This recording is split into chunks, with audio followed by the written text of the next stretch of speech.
ဟုတ်ဘုန်းကမပေးတယ် တတာ ဘယ်လိုဖြစ်နေတာ ဒါလေးကလှတယ်နော်တဲလေးနဲ့သူလိုက်တယ် ဒါပေါ့အော်မသားလေကြောင်ကအလုံးချိန်မှာဖြစ်နေ ကိုအင်းကြီးလေးအချင်းလို့ ဟောညီမလေးအိမ်ကြီးအချင်လားကိုတို့အိမ်အောင်ပါညီမလေးစသွားသေးရမယ်ကိုတို့လုပ်ပြီး ဘာဖြစ်နေတာအကြောင်းလေးချက်လောက်ရေ အယောင်လားဟွာလေအကိုအယောင်ကလေညီမနဲ့လိုက်မှာအကိုပဲရွေးပေးလိုက်တယ် အကိုရွေးပြီးတော့မလီ အသာရွေး ရွေးပြီးမရွေး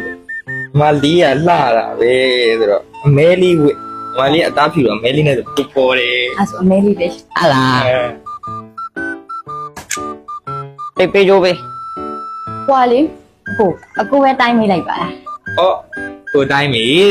တဲ့ကစတမာပြောနေတာ ဟာတိုင်းခိုင်းနေဟာလားနေမှားမယ် တိုင်းမီလည်းနော် ဒီကောင်ကြောင်ကတိတယ် တိုင်းမီမှာပေါ့ဒီမှာ ငါ့ကိုတိုင်းရှေ့ကဘာလို့မို့လဲ မေ့ပါလို့ပါဝက်လက်ဝက်လက်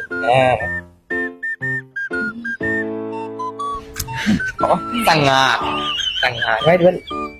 တလီဦးမြောက်မယ်ဒီလိုလေးတိုင်းမယ် ကိုကချောသားတယ် ဟမ်အဲ့လေ မဟုတ်ပါဘူးဘာမှ ကစကော အဲ့လိုဖြစ်နေဟာလားဖုန်းနံပါတ်တောင်းလိုက်ပါသူစီကဖုန်းနံပါတ်ယူသွားလိုက်ပြီ ဟုတ်ဘုန်းကမပေးတယ်ခါ ပေးမယ်